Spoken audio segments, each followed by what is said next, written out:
ما تا زمانی زنده ایم که زادگاهمان را از یاد نبرده باشیم.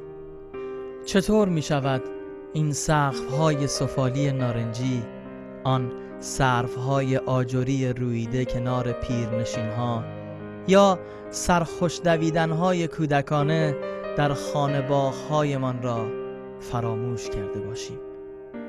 چطور می شود و چه کرده ایم که امروز نشسته روبروی خاطراتمان افسوس می خوریم؟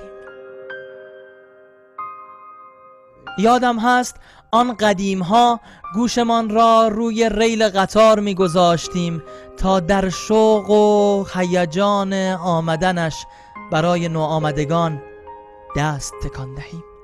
امروز هم آمدم گوشهایم را به سنگ فرش‌های قدیمی بارفروش بچسبانم، به کوچه باریکه‌های اجابون، به قفل و دخیل‌های پیرعلم، به دیوارهای خشتی پنج شنبه بازار گوش بچسبانم و دوره بیفتم این شهر سال خورده را که جای پای و آواز علما، شعرا و دلاوران گرانسنگی را به عزت و معنا در سینه محفوظ داشته.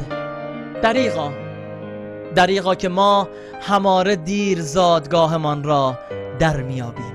از افراداربن تا نقیب کلا، از سبز میدان تا آستانه و پل پیش، از گل محله تا میدان ایستگاه و سینماهای از دست رفتش، از مساجد جامع و محدثین تا تکایای میانکت و کیجاتکیه.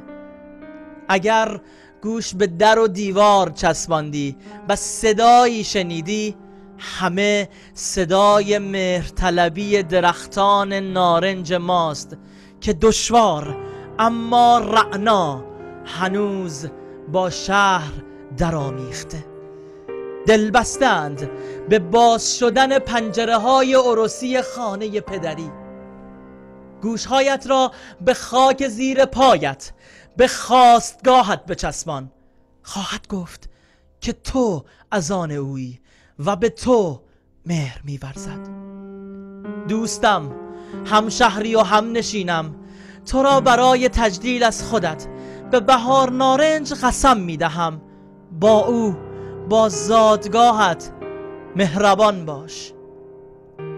تا یادم نرفته نزدیکی های گنجینه اوکالیپتوس دانایی خانه دارد و همیشه در گوشم میگوید اگر مردم این شهر زیبا رخند و چون مهتاب نازک طبع، همه از همنشینی با عطر برگ های نارنج است.